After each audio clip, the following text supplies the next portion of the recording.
اعوذ باللہ من الشیطان الرجیم بسم اللہ الرحمن الرحیم۔ شروع اللہ کے نام سے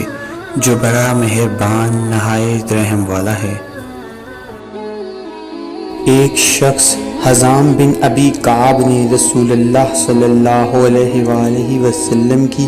خدمت میں آ کر عرض کیا، یا رسول اللہ صلی اللہ علیہ وآلہ وسلم، فلاں شخص معاذ بن جبل لمبی نماز پڑھاتے ہیں، اس لیے میں جماعت کی نماز میں شریک نہیں ہو سکتا، کیونکہ میں دن بھر اونٹ چرانے کی وجہ سے رات کو تھک کر چکنا چور ہو جاتا ہوں اور طویل قرات سننے کی طاقت نہیں رکھتا۔ ابو مسعود راوی کہتے ہیں کہ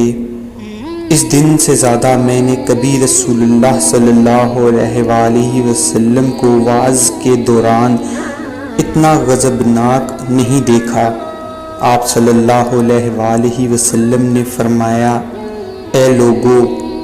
تم ایسی شدت اختیار کر کے لوگوں کو دین سے نفرت دلانے لگے ہو، سن لو، جو شخص لوگوں کو نماز پڑھائے تو وہ ہلکی پڑھائے، کیونکہ اس میں بیمار، کمزور اور حاجت والے سبھی قسم کے لوگ ہوتے ہیں۔